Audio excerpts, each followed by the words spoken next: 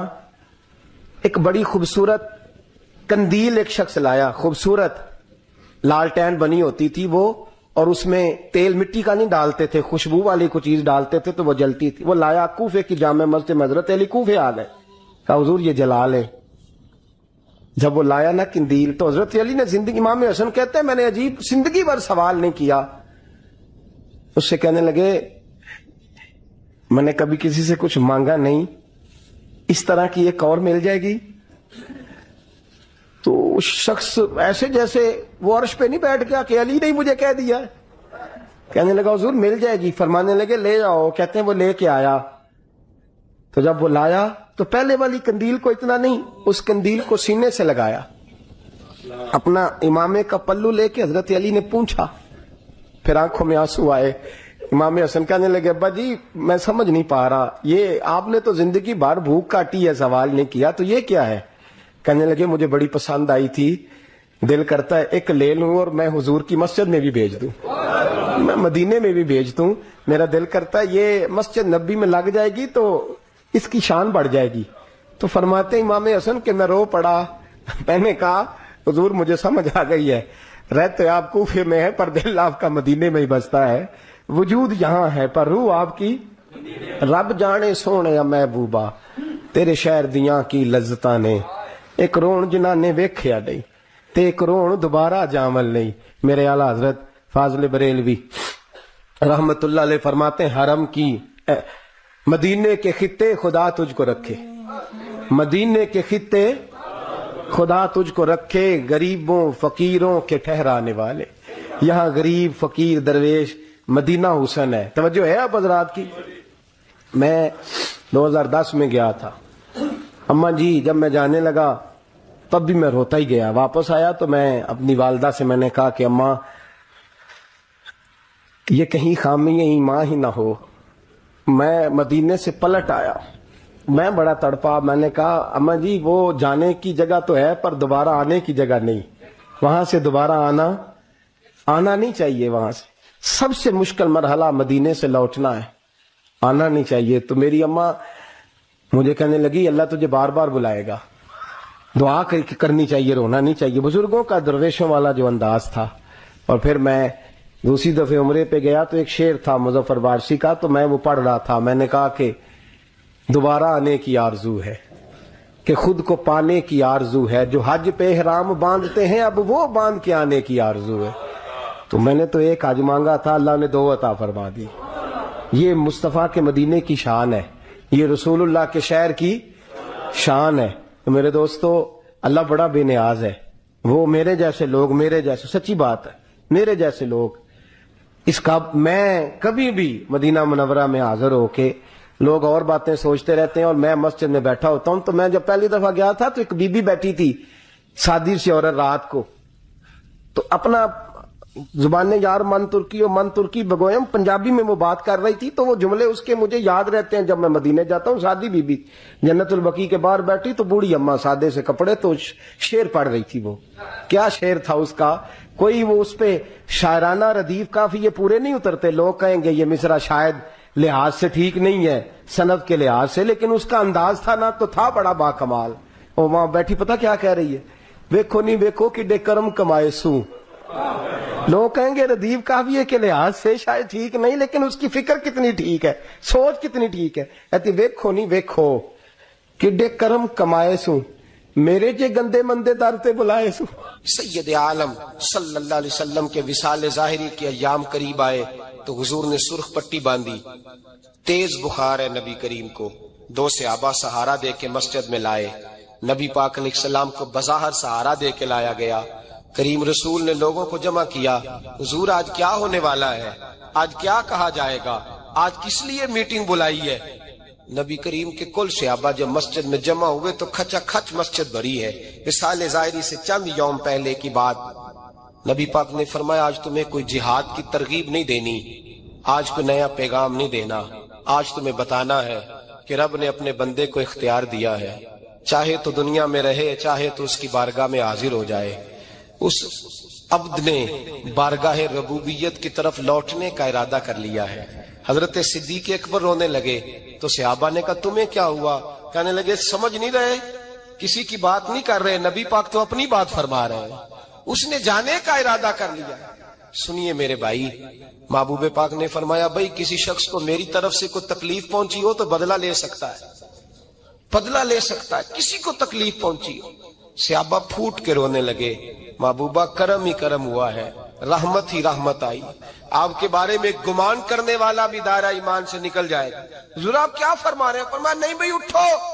پیچھے سے جناب عکاشہ بن محصن اٹھے، ہاتھ کانپتے ہیں، آگے بڑھے، کہنے لگے یا رسول اللہ، ایک جنگ کے موقع پر آپ نے درہ مارا تھا، ننگی پیٹھ پر صفیں سیدھی کراتے، بات دل میں رہ گئی ہے، میں نے بدلہ لینا ہے۔ نبی کریم نے فرمایا بلال دوڑ کے جاؤ، فاطمہ کے گھر درہ پڑا ہے، درہ لاؤ۔ سیدنا بلال حبشی کہتے ہیں میں گیا، دستک دی سیدہ طیبہ طاہرہ، حضرت فاطمہ فرمانے لگی بلال کیسے آئے ہو؟ اماں جی وہ درہ چاہیے تھا۔ سیدہ کو تشویش ہوئی، کہنے لگے بلال نہ تو جنگ پہ جانا ہے، نہ جہاد ہے، نہ کوئی ایسا موقع ہے، حضور کی تو طبیعت مبارک بظاہر بڑی علیل ہے، درہ کیا کریں گے؟ حضرت بلال عرض کرنے لگے اماں جی ایک صحابی بدلہ لینے لگے ہیں، صاحب طبقات نے جملے لکھے ہیں، کہتے ہیں بی بی صاحبہ نے درہ بھی دیا اور امام حسن حسین کو بھی باہر نکالا۔ فرمانے لگی عکاشہ سے کہنا 100 درے مارے، ان دو شہزادوں کے جسم پر نبی پاک کے قریب نہ جائے، میں نے 2 بچے پیدا ہی اپنے محبوب پر قربان کرنے کے لیے کیے، ان کو لے جائے۔ حضرت بلال کہتے ہیں میں 2 شہزادے لے کے آیا، اور جب دروازے میں میں لے کے پہنچا تو نبی پاک نے دیکھا تو آنکھوں میں آنسو آ گئے، فرمایا ان کو بٹھا دو، مجھے پتا ہے فاطمہ نے کیا کہہ کے بھیجا ہے۔ حضرت سیدنا بلال فرماتے ہیں درہ میں نے جناب عکاشہ کو دیا، حضرت عکاشہ درہ لے کے آگے جو بڑھے تو حضرت ابو بکر صدیق نے ان کے پیروں پہ ہاتھ رکھا، فرمایا عکاشہ میری طرف آ یار، مجھے مار درے، نبی پاک کے قریب نہ جا۔ مصطفیٰ کریم نے فرمایا ابو بکر تو ہٹ جا، اسے آنے دے۔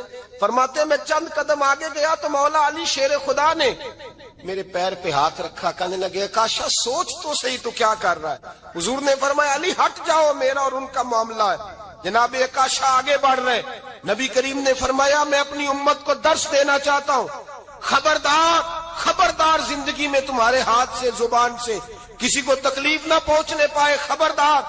یاد رکھنا وہ معاشرے بگڑ جاتے ہیں، وہ معاشرے تباہ کر دیے جاتے ہیں جہاں ظلم ہوتا ہے، جہاں زیادتی ہوتی ہے، جہاں لوگوں کو ستایا جاتا ہے۔ محبوب کریم کے قریب آئے حضرت عکاشہ کا، حضور میری پیٹھ ننگی تھی، آپ بھی ذرا کپڑا ہٹائیے۔ نبی کریم نے پیٹھ سے کپڑا ہٹایا، جناب عکاشہ نے درہ جو اٹھایا تو صحابہ کی چیخیں نکلی، حضرت عکاشہ نے درہ دور پھینکا، حضور کے بطن اطہر سے لپٹ گئے، چومنے لگے، کہنے لگے حضور وہ تو صفیں سیدھی کراتے لگ گیا تھا، آپ نے کہاں مارا تھا؟ یا رسول اللہ میں تو بہانہ بنا رہا تھا کہ جاتی دفعہ مجھے وجود چومنے کا موقع نصیب ہو جائے، مجھے یہ موقع نصیب ہو جائے۔ میرے حبیب نے فرمایا جس نے جنتی دیکھنا ہو میرے عکاشہ کی زیارت کر لے۔ بھائی ظلم کا دروازہ کھلا ہوا اور لوگ بھول جاتے ہیں زیادتی کرتے ہوئے، وہ بہو سے ہی کیوں نہ کرے، وہ اپنے گھر کے بھول جاتے ہیں کہ شاید پوچھنے والا کوئی نہیں، شاید میزان نہیں لگے گا۔ ایران کے بادشاہ نے اپنے بیٹے کو پڑھانے کے لیے ایک استاد صاحب کا بندوبست کیا۔ استاد صاحب کو کہا کہ میرے بچے کو دین پڑھائیے، میں چاہتا ہوں کل اس نے عنان حکومت کو سنبھالنا ہے تو یہ دین سے آگاہ ہو جائے، اس کو کچھ سکھائیے، پڑھائیے۔ بہت نیک بزرگ بڑے درویش عالم پڑھانے لگے، اسباق مکمل ہو گئے، دین کے اسباق قرآن مجید پڑھایا، احادیث طیبہ کا درس دیا، اصول فقہ سے روشناس کرایا۔ جب بچے نے مکمل تعلیم حاصل کر لی اور آمین ہو گئی، دستار ہو گئی، فارغ ہو گئے، تو پھر ایک دن استاد صاحب نے کہا بیٹے کل تم نے ضرور آنا ہے، کچھ بات کرنی ہے۔ شہزادہ گیا ملنے استاد صاحب سے، استاد صاحب نے کنڈی لگا لی، ہاتھ میں درہ پکڑ لیا، مار مار کے پورے وجود کو زخمی کر دیا، کوئی غلطی نہیں، کوئی بات نہیں، مارا۔ اب بچہ آیا آ کے بادشاہ سلامت سے کہا کہ ابا جی سمجھ نہیں آئی، بڑا مارا ہے استاد۔ تو سیانے تھے نا بادشاہ، یہاں تو قاری صاحب روز کٹہرے میں کھڑے ہوتے ہیں، مولوی صاحب آپ نے میرے بچے کو کیوں مارا ہے؟ آپ 8000 کے مولوی ہیں، میرا کئی کروڑ کا بچہ ہے، سویرے بدل لیں گے، خبردار آپ نے بچے کو ہاتھ لگایا، اپنی حیثیت میں رہے معاذ اللہ۔ جو قومیں استادوں کو کٹہروں میں کھڑا کرتی ہیں وہ ترقی نہیں کر پاتی۔ جو استادوں کو کٹہروں میں روز کھڑا کرتے. کہا ابا جی بڑا مارا ہے. تو والد بڑے سمجھدار تھے, کہنے لگے بیٹا استاد باپ ہوتا ہے, وہ زیادتی نہیں کرتا, کوئی بات ہوگی میں تیرے استاد کو کٹہرے میں نہیں بلاؤں گا. اماں سے بات کی, اماں کہنے لگی بیٹا میں تیرے باپ سے کیسے بات کروں, ڈر آتا. وقت گزر گیا, 22 سال بیت گئے, 22 سال گزر گئے. بادشاہ کا انتقال ہوا, شہزادہ تخت پہ بیٹھا. پہلا حکم یہ دیا کہ میرے استاد کو بلاؤ. پہلا حکم. استاد جی بوڑھے ہو گئے تھے, چھڑی کے اوپر ٹیک لگا کے آئے اور بھویں سفید ہو کے جھک گئی تھیں. یوں آنکھ کھول کے بڑی مشکل سے دیکھا, کہنے لگے شہزادے حکم ہو. کم میں شہزادہ نہیں, اب میں بادشاہ بن گیا ہوں. استاد جی 22 سال بیت گئے, آپ نے مارا تھا, پر وہ درد چونکہ زیادتی کی تھی, میرا قصور کوئی نہیں تھا, تو نہ میری روح سے درد گیا ہے نہ میرے جسم سے گیا ہے. میں بے اختیار تھا, پوچھ نہیں سکتا تھا, آج با اختیار ہوا ہوں. سب سے پہلے پہلا حکم آپ کو دیا, بلایا ہے, بتائے کیوں مارا تھا, کیوں مجھے مارا تھا, میری زیادتی بتائے. تو استاد, بوڑھے استاد کی آنکھیں آنسوؤں سے بھر گئیں. کہنے لگے بیٹے بس آج کے دن کے لیے مارا تھا, یہ جو دن آ گیا نا میری زندگی میں, اس لیے مارا تھا. یہ میں چاہتا تھا میری زندگی میں وقت ہے, آج کے بس میری مراد پوری ہو گئی. کہ صاحب کس لیے, مجھے بھی سمجھائے. آپ فرمانے لگے کتنی دیر ہو گئی تجھے مار کھائے ہوئے, کتنا زمانہ بیت گیا. کہنے لگا 22 سال. فرمایا زخم بھولے تو نہیں, درد ختم تو نہیں ہوئی, تمہیں بات 1 منٹ کے لیے بھی تمہارے حافظے سے محو تو نہیں ہوئی. کہ استاد جی روز رات کو یاد آتی, روز خیال آتا تھا. استاد کہنے لگے بھائی تو بے اختیار تھا, پوچھ نہیں سکا, 22 سال تجھے یاد رہا. مجھے پتا تھا تو ایک دن حکمران بنے گا, میں نے تجھے اس لیے مارا تھا کہ بیٹے یاد رکھنا, کسی پہ ظلم نہ کرنا. اگر تجھے 22 سال تک یاد رہا ہے تو جس پر تو ظلم کرے گا اسے بھی قیامت تک یاد رہے گا.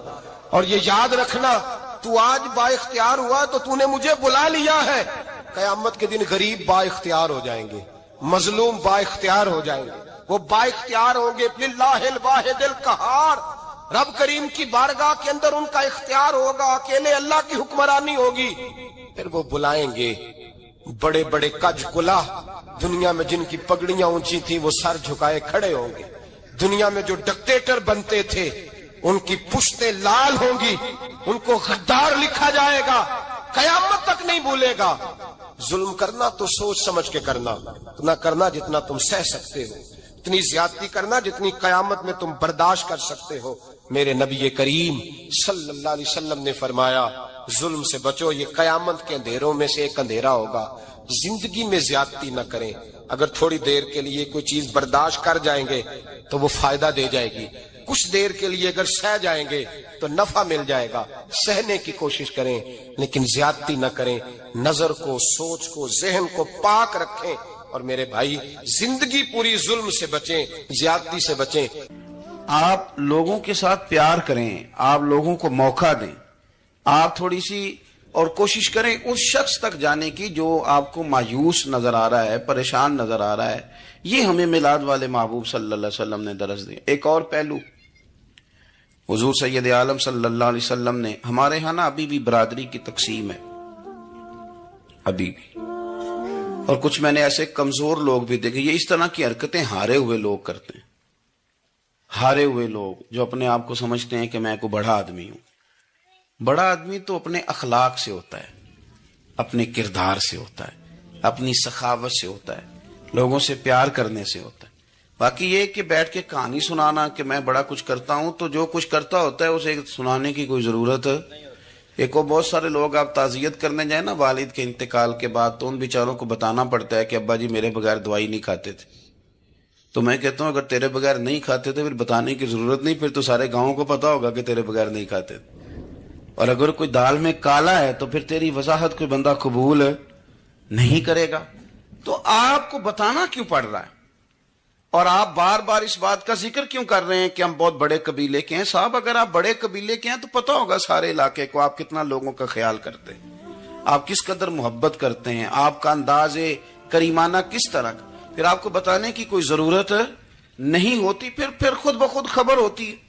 حضرت سیدنا ابو ذر غفاری رضی اللہ تعالیٰ عنہ قبیلہ بنو غفار ایک بڑی شاخ تھی قبیلوں میں سے، جو لوگ اس زمانے میں مالدار قبیلوں سے تعلق رکھتے تھے ان میں سے ایک بڑا نام تھا. ساری زندگی چودراہٹ کی، لیکن میلاد ایک انقلاب کا نام ہے. میں میلاد منانے والے دوستوں سے گزارش کرتا ہوں کہ آپ ہر سال میلاد منائیں اور ہر سال میلاد کے بعد آپ تھوڑے بدل بھی جائیں، یعنی تھوڑے سے بدل جائیں. کچھ لوگ کہیں یار یہ داڑھی میں نے نا 12 ربیع الاول والے دن رکھی تھی، یہ میری میلاد والی داڑھی ہے. اور داڑھی رکھیں بھی نبی پاک کی مرضی کی. کس کی مرضی کی؟ نہ ناراض ہو جائے جی میں ٹور چلا بس. کس مرضی کی جی؟ اپنی مرضی کے نہیں. داڑھی کا وزن کو نہیں ہوتا کہ پوری مٹھی رکھیں گے تو آپ کو کوئی دقت ہوگی، کوئی وزن نہیں. پوری رکھیں، جو حضور کا طریقہ مبارکہ ہے جو ہمیں ملتا ہے اس پر آپ توجہ فرمائیں. تو میں جو بات عرض کرنے جا رہا ہوں وہ میلاد انقلاب ہے. حضور سید عالم صلی اللہ علیہ وسلم کی بارگاہ میں آنے سے پہلے لوگ کچھ اور ہوتے تھے اور یہاں سے ہو کے جاتے تھے تو پھر ان میں تبدیلی آتی تھی. میں سارا دن کرامتیں سناؤں نا کسی کو اپنے پیر صاحب کی اور اپنے گھر میں بھی کہ میرے حضرت بڑے، میرے استاد بڑے، لیکن بیوی کے ساتھ اگر میں ترش لہجے میں بات کروں گا تو وہ کہے گی اے سکھاندے نے تینوں پیر صاحب. دوست کہیں گے یہ سکھاتے ہیں آپ کی کہانیاں نہیں چلتی، آپ کا کردار چلتا ہے. حضرت ابو ذر غفاری رضی اللہ تعالیٰ عنہ فرماتے ہیں چونکہ میں چودھری تھا، سیدنا بلال حبشی رضی اللہ تعالیٰ عنہ کے پاس میں بیٹھا تھا.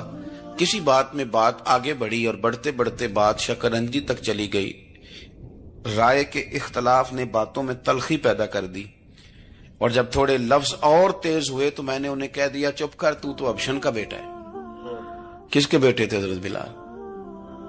کہتے ہیں جب انہوں نے مجھے کہا میرا دل بڑا ٹوٹا، لیکن میں نے ارادہ کیا کہ میں نے حضور کی بارگاہ میں نہیں عرض کرنی. اب ہر بات کی ہم حضور کی بارگاہ میں شکایت کریں. لیکن میں جا کے مسجد میں بیٹھا اور جب سرکار آئے نا، ارادہ نہیں تھا کہ عرض کروں گا، لیکن حضور کا چہرہ دیکھا تو دکھ میرا خود ہی تازہ ہو گیا. رونے کا بھی تو تب ہی مزہ آتا ہے نا کوئی اپنا ملے تو. فرماتے ہیں کہ میرے آنسو نا بغیر اختیار کے چھلک پڑے اور میں کھل کے روئے، کھل کے. قربان جاؤں محبوب کے بھی حضور نے پاس نہیں بلایا بلکہ نبی پاک اٹھ کے خود میرے پاس آئے اور مجھے کندھوں سے پکڑ کے سینے سے لگایا. اور جب میں کھل کے رو لیا تو حضور میرے آنسو پوچھنے لگے. کچھ شعر ایسے ہوتے ہیں جو کسی نے کہے ہوتے ہیں اور کہنے والا جو ہوتا ہے وہ صاحب حال ہوتا ہے تو اس میں کچھ خوبصورتی زیادہ ہی ہو جاتی ہے. ایک پنجابی کے شاعر ہمارے گجرات میں گزرے، بزرگ تھے، ان کا ایک شعر ہے. وہ کہتے ہیں ایک باری میری آنکھیاں چوں اونا نے اتھرو پونجے سن. ایک باری میری آنکھیاں چوں اونا نے اتھرو پونجے سن، ہن تے چسکا پی گیا رونے دا.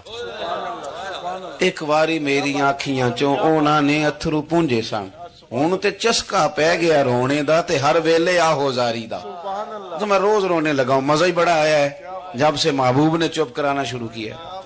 میرے عزیز، اور پھر حضرت بلال حبشی رضی اللہ تعالیٰ عنہ چونکہ حضور کے غلام تھے اور انہیں پتا تھا کہ سرکار میری ناز برداری کرتے ہیں، حضور نے چپ کرایا. فرمایا کیوں روتے ہو؟ تو عرض کرنے لگے یا رسول اللہ صلی اللہ علیہ وسلم اگر میں ابشن کا بیٹا ہوں تو میری تو غلطی کوئی نہیں نا، یہ تو تقسیم اللہ کی ہے نا.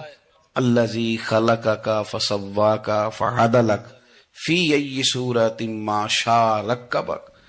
جس طرح وہ چاہتا ہے، جس کو چاہتا ہے اس طرح کی اس کی صورت بنا دیتا ہے. تو مجھے ابشن کا بیٹا کہا جاتا ہے، میری غلطی کیا ہے؟ حضرت بلال نے بھی نہیں بتایا کس نے کہا، لیکن نبی پاک صلی اللہ علیہ وسلم نے کیا فرمایا. امام یوسف صالحی نے لکھا ہے، ذرا غور کرنا بات پر، تسلیاں لوگ اور رنگ میں بھی دیتے ہیں پر یہ تسلی بڑی انوکھی ہے. حضور فرمانے لگے بلال اگر تو ابشن کا بیٹا ہے تو پریشان کیوں ہوتا ہے؟ کالے رنگ والی ماں کا بیٹا ہے تو پریشان کیوں ہوتا ہے اگر تیری والدہ کا رنگ کالا ہے تو؟ عرض کی حضور آپ کیا فرمانا چاہتے ہیں؟ تو سرکار فرمانے لگے میں دو ماؤں کا بیٹا ہوں، ایک جناب آمنہ جنہوں نے مجھے پیدا کیا اور ایک حضرت ام ایمن جنہوں نے میری پرورش کی، مجھے بڑا کیا.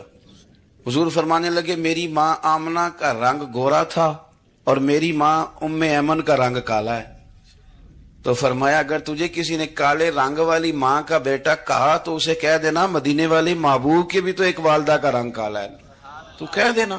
حضرت بلال کہتے ہیں کہ وہ اس طرح کی تسلی تھی طفل تسلیاں نہیں جس طرح کی ہمیں دی جاتی، وہ اس طرح کی خوبصورت تسلی تھی کہ اس کے بعد میرا دل ایسا ٹھنڈا ہوا، پھر کسی کا تانا نہیں رہا، پھر کسی کی تکلیف نہیں رہی۔ رسول پاک صلی اللہ تعالی علیہ وسلم نے یہ جو آج تقسیم ہے ہمارے ہاں اونچ نیچ کی، چھوٹے بڑے کی، ذات برادری کی، حضور فرماتے ہیں میں نے پاؤں کے نیچے رکھ کے کچل دی، اب اس کا کوئی سٹیٹس نہیں رہا، اب یہ کوئی معاملہ نہیں۔ پھر میرے بھائی ایک معاملہ ہمارے اندر جو اور بڑی شدت کے ساتھ آیا ہے اور جس نے بڑا زور پکڑا ہے، وہ یہ ہے کہ ہم نا پڑھے لکھے لوگوں سے معذرت کے ساتھ، پڑھے لکھے لوگوں کا بھی ایک مسئلہ ہے، وہ دوسروں کو جاہل کہنا ضروری سمجھتے ہیں، الا ماشاءاللہ۔ میں اکثر کہتا ہوں کہ یہ تو آسان کام ہے نا، آپ نے کہہ دیا جاہل نہیں جی سارے پنڈ والے، یہ تو بڑا آسان کام ہے، تو جان چھڑانے والی بات ہے۔ ان پڑھ ہیں جی اس قوم دا کچھ نہیں بن سکتا، بھی تو آسان کام ہے، جان چھوٹ گئی۔ میں بھی کھڑا ہوتا ہوں نماز جنازہ کی امامت کرنے کے لیے، کبھی تو کہہ دیتا ہوں کہ جناب آج لوگوں کو نماز جنازہ کی دعا نہیں آتی، تو سوچتا ہوں کہ اگر کسی نے کھڑا کر کے پوچھ لیا کہ آپ نے کتنے لوگوں کو یاد کرائی ہے، ہم نے کبھی کہا کہ آؤ بیٹھو یاد کراؤں، تو اس کا جواب کیا ہے؟ تنقید کرنا آسان کام ہے اور تعمیر کرنا یہ مشکل مرحلہ ہے۔ عزیز دوست، ہمارے ہاں نا ان پڑھ بندے کے ساتھ اور اس بندے کے ساتھ جس کی سوچیں محدود ہیں، ہمارا رویہ اتنا تلخ ہوتا ہے۔ بھائی مزہ تو تب آتا ہے نا جب آپ کو، کچھ لوگ کہتے ہیں میں اچھے کے ساتھ اچھا ہوں، تو اچھے کے ساتھ تو ساری دنیا اچھی ہوتی ہے، آپ نے اس میں کیا کمال کیا؟ ترجیح آخرت کو، اللہ کی ذات کو۔ ہماری آخرت کس طرح ٹھیک ہو سکتی ہے، آخرت میں کامیاب کس طرح ہو سکتے ہیں، آخرت میں اللہ تعالیٰ کی رضا کیسے پا سکتے ہیں، اس کو ترجیح دینی چاہیے۔ نبی پاک صلی اللہ تعالیٰ علیہ وسلم کے بہت سارے صحابہ بڑی شانوں والے، ایک صحابی کا ہم آج ذکر کرنے جا رہے ہیں جن کا نام ہے حضرت ابو ذر غفاری رضی اللہ تعالیٰ۔ ہمارے صوفیاء تصوف میں ایک جملہ بولتے ہیں کہ تیرا تو فقر ابو ذر ہے، یعنی جن کو صحیح درویش کہتے ہیں نا، صحیح درویش۔ مولا علی شیر خدا رضی اللہ تعالیٰ عنہ فرمایا کرتے دو ہی تو بندے ہیں جو رب کے رستے میں کسی شے کی پرواہ نہیں کرتے۔ حضور کون سے؟ فرمایا ابو ذر غفاری ہے اور دوسرے علی المرتضیٰ ہے۔ مولا علی فرمایا کرتے یہ نا مسلمانوں میں سے چوتھے یا پانچویں مسلمان ہیں، شروع سے ایک سلیم الطبع آدمی، کچھ لوگ طبعاً بڑے نفیس ہوتے ہیں، طبعاً ہی اللہ کی طرف سے شروع سے ہی۔ ان کا جو قبیلہ تھا بنو غفار، وہ راہزنی کرتا تھا، لوگوں کو لوٹ لیتا تھا، شروع میں یہ کام کیا، لیکن جب کچھ لوگوں کی چیخیں کانوں میں گئیں تو چھوڑ دیا، فرمایا نہیں یار طبیعت نہیں مانتی، اور نبی پاک کا کلمہ پڑھنے سے پہلے ہی بتوں کی پوجا چھوڑ کے رب کی عبادت شروع کر دی۔ لوگ پوچھا کرتے تھے آپ عبادت تو کرتے تھے پر منہ کدھر کرتے تھے؟ فرماتے تھے جدھر وہ کرا لیتا تھا کر لیتے تھے۔ کسی نے انہیں بتایا کہ مکے میں ایک شخص ہیں جنہوں نے اعلان نبوت کیا ہے، آپ کی طرح کی باتیں کرتے ہیں۔ انہوں نے اپنے بھائی کو بھیجا، ان کا نام انیس تھا، پتہ کر کے واپس آئے، بھائی کہنے لگے ابو ذر، ان کا نام جندب ہے، اصل میں ذر ان کے بیٹے کا نام ہے اور کنیت سے زیادہ معروف ہیں، ابو ذر غفاری کہلاتے۔ فرماتے ہیں کہ بھائی نے آ کے بتایا کہ وہ نیکی کا حکم دیتے ہیں، برے کاموں سے منع کرتے ہیں، صلہ رحمی کا پیغام دیتے ہیں، لیکن لوگ سارے مخالف ہیں۔ یہ چیز بھی بڑی کاؤنٹ ہوتی ہے، اسے نہ کاؤنٹ کیا کریں۔ لوگوں کی ترجیحات بدلتی ہیں، صبح کچھ، دوپہر کچھ، شام کچھ، اسے نہ کاؤنٹ کریں۔ انہوں نے اس بات کو کاؤنٹ کر کے بتایا کہ لوگ ان کے جو ہیں نا وہ مخالف ہیں سارے۔ تو حضرت ابو ذر غفاری کہنے لگے مجھے تسلی نہیں ہوئی، میں خود جا کے پتہ کروں گا۔ کہتے ہیں مکہ شریف آیا تو کسی ایسے آدمی سے پوچھ بیٹھا، میں تو کچھ اور سمجھا تھا، وہ کچھ اور نکلا۔ مکے والوں نے بڑا مارا، مکے پہنچ کے پہلی جو چیز ملی وہ مار کھانے کی تھی۔ اب میں ڈرتے کسی سے پوچھتا ہی نہ، بھوک بھی بڑی تھی، رہنے کو جگہ نہیں تھی، حرم شریف میں لیٹا رہتا تھا۔ میرے نصیب دیکھو، مجھے ایک شخص نے نہ آ کے ہلایا، کہنے لگے اگر مناسب سمجھیں تو میں آپ کو دیکھ رہا ہوں کافی دیر سے، آپ کوئی پردیسی ہیں، آپ کا اپنا مہمان نہ بنا لوں؟ تو میں نے کہا آپ کا کیا نام ہے؟ کہنے لگے میرا نام ہے علی ابن ابی طالب۔ کہتے ہیں مولا کائنات گھر لے گئے، کھانا بھی کھلایا، جگہ بھی دی سونے کو، خدمت بھی کی، لیکن چونکہ میں تو پہلے ایک سے پوچھ کے مار کھا بیٹھا تھا، میں نے پوچھا نہیں میں کدھر آیا ہوں۔ رات رہے، اگلی رات بھی رہے، لیکن میں نے بتایا نہیں میں کس کام آیا ہوں۔ حضرت ابو ذر غفاری رضی اللہ تعالیٰ عنہ کہتے ہیں خود ہی مولا علی نے پوچھا بتا سکتے ہو کیسے آئے ہو؟ میں نے کہا رات رکھ لو گے؟ فرمایا بڑا کشادہ سینہ دیا رب نے مجھے، تو بات تو کہنے لگے یار میں تو محمد مصطفیٰ کی زیارت کرنے آیا صلی اللہ تعالی علیہ وسلم۔ یہ بے نیاز لوگوں میں سے ہیں حضرت سیدنا ابو ذر غفاری۔ میں حضور کی زیارت کے لیے ہوں۔ حضرت علی کہنے لگے سویرے لے چلوں گا۔ انسان بزدل نہیں ہوتا، ہر انسان بزدل نہیں ہوتا، اور بلا وجہ ٹکراؤ کی پالیسی بنا لینا یہ بھی سیانے لوگوں کا کام نہیں۔ حکمت کے تقاضوں کے مطابق چلنا یہ بھی دلیر لوگوں کا ہی کام ہوتا ہے۔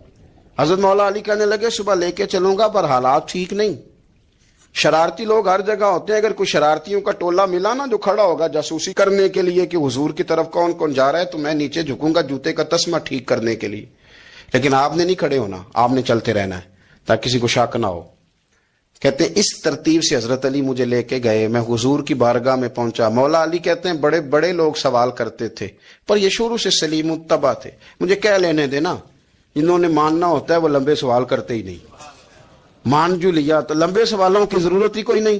کہتے ہیں لوگ بڑے بڑے سوال کرتے تھے، پر ابو ذر نے 2-3 باتیں پوچھی اور آگے جا کے کہنے لگے حضور ہاتھ بڑھائیں مجھے کلمہ پڑھائیں۔ نبی پاک صلی اللہ علیہ وسلم نے کلمہ پڑھایا، فرمایا باہر جا کے نا ابھی ذکر کرنا کہ تم مسلمان ہو گیا، یہ ماریں گے۔ عرض کی حضور انہیں مارنے دے، میں آیا بھی مار کھا نہیں ہوں، انہیں مارنے دے نا۔ پڑا فلک کو کبھی دل جلوں سے کام نہیں، داغ دلوی نے کہا تھا پڑا فلک کو کبھی دل جلوں سے کام نہیں، اور جلا کے راکھ نہ کر دوں تو داغ نام نہیں۔ ماری تو کھانے آئے ہیں، مارنے دے، کرنے دے زور جتنا لگانا ہے لگانے دے۔ باہر جا کے اعلان کیا، مکے والوں نے مارا، اتنا مارا کہ بے ہوش ہو گئے۔ پھر کسی نے بتایا کہ تم نے گزرنا بھی ہے ان کے علاقے سے، بنو غفار سے، پھر ان کا پتہ بھی ہے یہ لوگ بڑے سخت ہیں، پھر چھوڑا۔ تبن بڑے جلالی تھے، زاہد مزاج تھے، فرماتے تھے کہ جو تمہاری ضرورت سے زیادہ ہے وہ سارا صدقہ کرو۔ کنز کے معاملے میں ان کا رویہ یہ تھا، صرف حضرت صدیق اکبر کو کچھ نہیں کہا انہوں نے، باقی حضرت عمر جیسے آدمی کو بھی کھڑا کر کے کہہ لیتے تھے یہ مال کیوں رکھا ہوا ہے خزانے میں، بانٹتے کیوں نہیں سارا؟ اور جناب عثمان غنی رضی اللہ تعالیٰ عنہ کے ساتھ تو باقاعدہ کئی دفعہ اس موضوع پر گفتگو کی۔ وہ کہتے تھے کہ جب اللہ کہتا ہے قرآن میں کہ مال دولت جمع نہیں کرنی، تو وہ جو لوگ تھے وہ بھی بڑی شانوں والے تھے، وہ کہتے تھے کہ اللہ نے جب زکوٰۃ فرض کی تو مال جمع ہوتا ہے تو زکوٰۃ فرض ہوتی ہے نا، یا فطرانے کا کہا تو مال ہوتا ہے تو فطرانہ آتا ہے نا۔ تو آپ جو کہہ رہے ہیں وہ ٹھیک ہے، پر آپ اعلیٰ بات کر رہے ہیں تقوی کی، سارا بانٹو۔ تو حضرت ابو ذر غفاری کہتے تھے چلو ٹھیک ہے تمہاری بھی بات مان لیتا ہوں، پر یہ بتاؤ مدینے والے کا اپنا طریقہ کیا ہے؟ کہ بھئی حضور کا طریقہ تو وہی ہے جو آپ بتا رہے ہیں۔ تو فرمانے لگے پھر اس رستے نہ چلیں جو رستہ مدینے والے رسول کا ہے۔